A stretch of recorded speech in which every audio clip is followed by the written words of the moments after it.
ये आज तक की समस्त सनातनियों की, हिंदुओं की सबसे बड़ी विजय है। यह उत्सव दीपावली से बहुत ज्यादा खास है। निश्चित ही कोई ऐसा अभागा होगा जिसको इस दिन का इंतजार ना हो। हमको तो है, राम भक्तों को भी है। वहां पर अस्पताल वहीं पर क्यों बनना चाहिए? मस्जिदों पे बनवाओ, चर्चों पे बनवाओ। अब रही बात कि अपने ही लोग टिप्पणी उठाते, आपने ऐसा कहा, तो वो अपने नहीं है, वो रावण के खानदान के हैं। और रावण के खानदान के लोग इस प्रकार की वार्तालाप करते हैं, उनको शेम टू यू। अगर हमको मस्जिदें तोड़कर मंदिर बनाना होता तो इतने मंदिर के जितने पुजारी हैं वही अभी तक खत्म कर देते मस्जिदें। सिद्ध है कि ज्ञान वापी में शंकर है, कृष्ण जन्मभूमि कन्हैया की है। श्री सीताराम बागेश्वर धाम की जय। हम कोई महात्मा नहीं है, साधु नहीं है, लेकिन प्रत्येक भारतीय सनातनियों की ये पहचान है। कंठी माला, मस्तक पर तिलक, ये पोटली हमारे गुरुदेव भगवान की दी हुई मालाओं की है। इसमें मालाएं हैं, आदि आदि चीजें हैं जो गुरुदेव भगवान ने हमको प्रसाद रूप में दी थी, जिनके प्रभाव और प्रभुत्व से हम जन कल्याण के लिए मानव जीवन की दैहिक दैविक भौतिक समस्याओं के समाधान का रास्ता बतला पाते हैं अथवा लोगों को मार्गदर्शन दे पाते हैं। ये उस तपोबल की पोटली है पूज्य गुरुदेव भगवान की, हमारी निजी कोई तपस्या नहीं।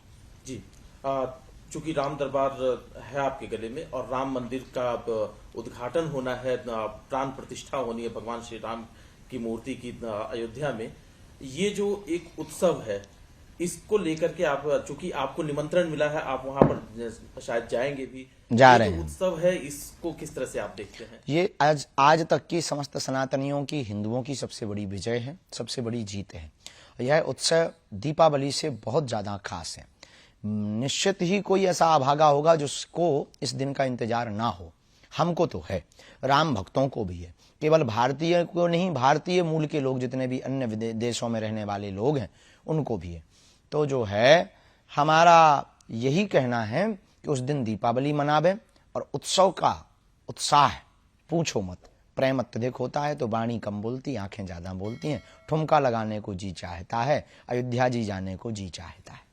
जी, लेकिन आप जो कह रहे हैं कि उत्सव का ये दिन है, विजय है सनातनियों की, लेकिन कुछ लोग इसी धर्म से जुड़े हुए लोग वो जो बयान दे रहे हैं, कोई कहता है अभी भी ये कोर्ट का फैसला है, मंदिर तैयार हो चुका है, लेकिन अभी भी कुछ लोग सलाह देते हैं कि वहां पर अस्पताल बनना चाहिए, कोई कहता है स्कूल बनना चाहिए, और कुछ लोग तो सनातन धर्म पर ही प्रश्न उठाते हैं कि इसमें तो जाति विभेद है। ये तमाम चीजें अभी भी प्रश्न उठ रहे हैं। बिल्कुल भी जाति विभेद नहीं, मूर्खतापूर्ण बातें हैं ये। और पहले तो उत्तर हम आपको ये दे देवे कि वहां पर अस्पताल वहीं पर क्यों बनना चाहिए? मस्जिदों पे बनवाओ, चर्चों पे बनवाओ। अस्पताल, विद्यालय आपको बनाने, हम इनके विरोध में नहीं, पर ये हम सबकी आस्था का केंद्र है। सबकी आस्था है, सबकी आस्था है तो हम राम भक्तों की भी आस्था है। हम राम भक्तों की आस्था है तो केवल यही राम भक्तों के मंदिर पर ही अस्पताल क्यों बनना चाहिए? अब रही बात कि अपने ही लोग टिप्पणी उठाते, आपने ऐसा कहा, तो वो अपने नहीं है, वो रावण के खानदान के हैं। और रावण के खानदान के लोग इस प्रकार की वार्तालाप करते हैं, उनको शेम टू यू।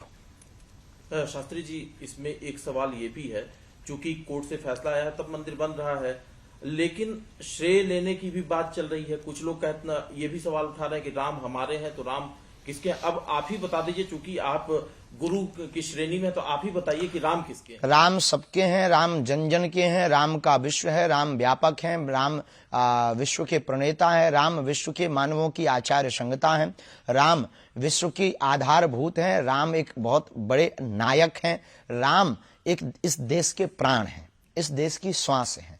राम सबके हैं, जिनको भी श्वास और हवा की जरूरत है उनके राम हैं। और रही बात जातिवाद के लिए राम मंदिर नहीं हो रहा, सबरी का मंदिर बन रहा, निषाद राज जी का भी मंदिर बन रहा, तो क्या ये जातिवाद के लिए बन रहा? जातिवाद के लिए मंदिर नहीं है, अपितु राम भक्तों की आस्था के लिए मंदिर है। एक बयान जो आया कि वो भगवान श्री राम को उन्होंने कह दिया कि वो तो क्षत्रिय धर्म के थे, मांसाहारी थे, इस तरह के भी भगवान श्री राम। बाद में उसने क्षमा मांगी। मूर्खतापूर्ण बातें हैं, राक्षस वृत्ति के लोग हैं। इस प्रकार के जो वार्तालाप, ना इन्होंने राम को समझा, ना रामत्व को समझा, ना राम तत्व को समझा, ना इन्होंने राम के बारे में पढ़ा, ना गढ़ा। इन्होंने सिर्फ अपने बयान को कहकर न्यूज में बने रहने का उपाय सोचा है। और सबसे सस्ता उपाय प्रभु श्री राम पर और राम भक्तों पर आस्था पर उंगली उठाना है इस देश में। ऐसे ही लोगों को ठिकाने लगाने के लिए हम भारत हिंदू राष्ट्र चाहते हैं। जी शास्त्री जी, प्रधानमंत्री जी ने एक बात कही थी, क्या आप उनसे सहमत हैं?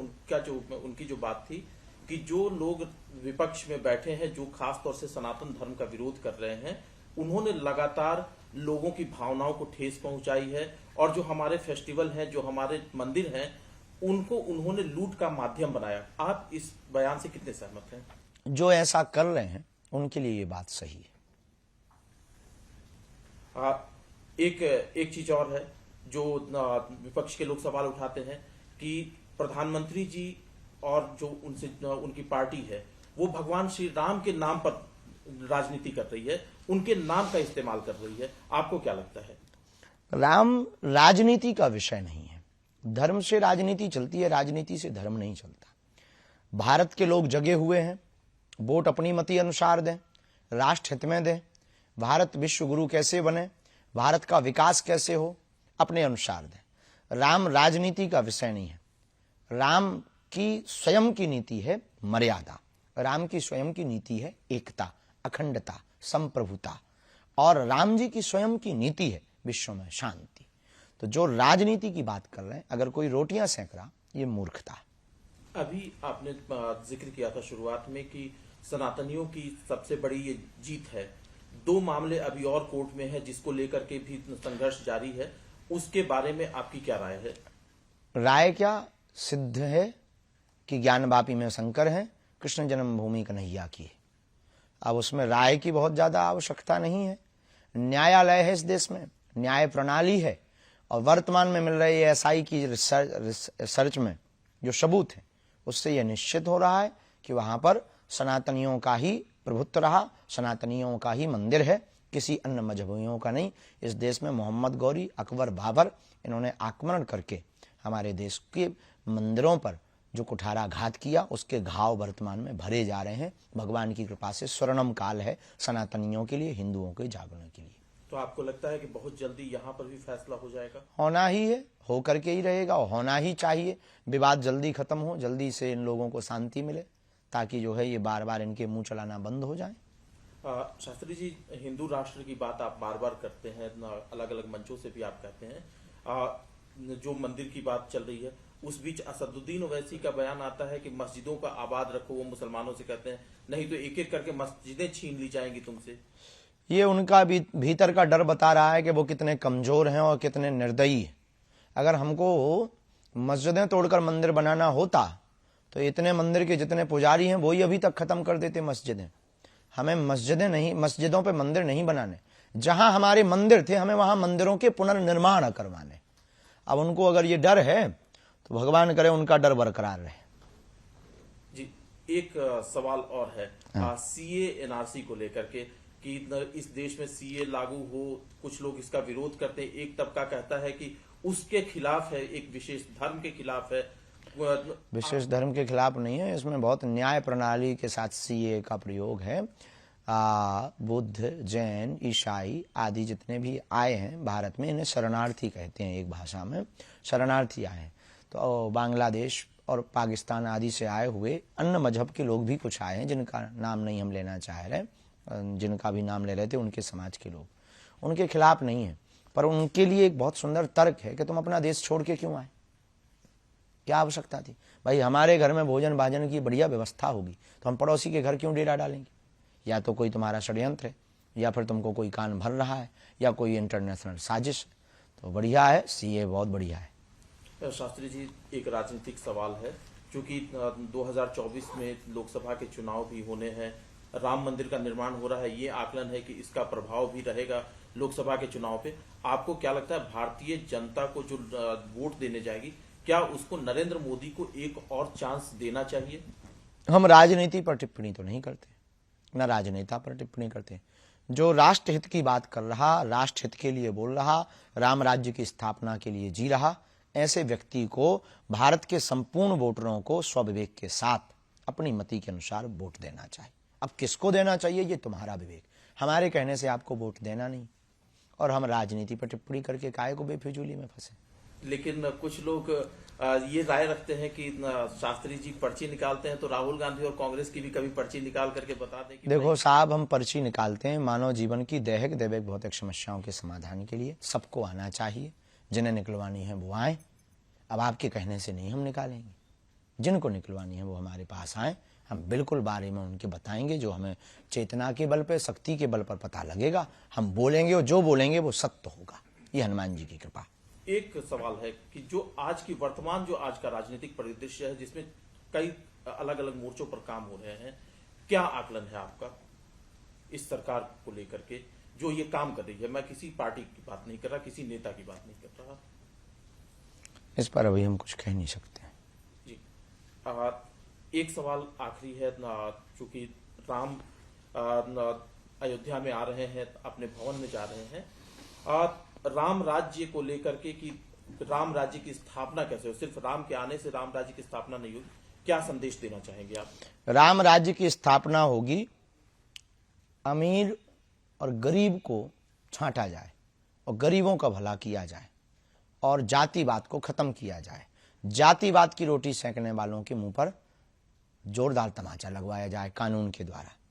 और भारत में राम राज्य की स्थापना, ये जो राम जी के ऊपर वो टिप्पणी उठाते हैं, इनके लिए कठोर कानून बनाया जाए और तीर्थों को स्वच्छ पवित्र किया जाए और तीर्थ क्षेत्र में बिकने वाली मांस मदिरा पर पूर्ण प्रतिबंध लगाया जाए और गरीबों को पूर्ण अधिकार दिया जाए, चाहे वो किसी भी जाति का हो, किसी भी वर्ग का हो, किसी भी मजहब का हो, तो भारत हिंदू राष्ट्र बनेगा और राम राज्य होगा।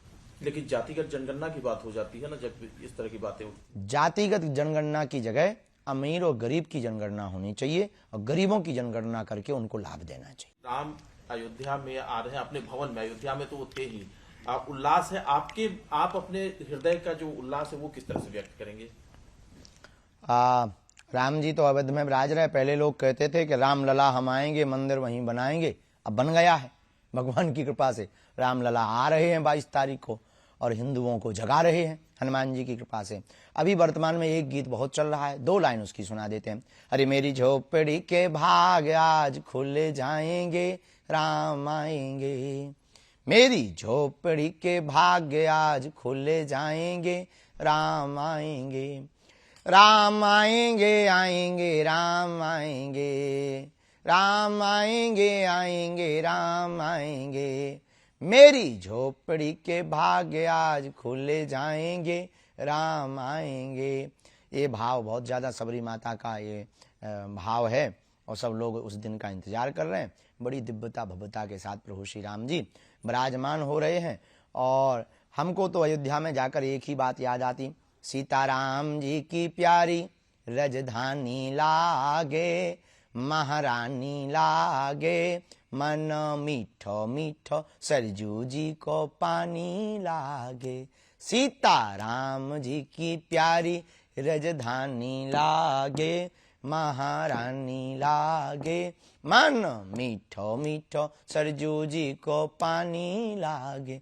धन्य कौशल्या धन्य कैकेयी धन्य सुमित्रा मैया, धन्य भूप दशरथ जी की अंगना खेलत चारों भैया।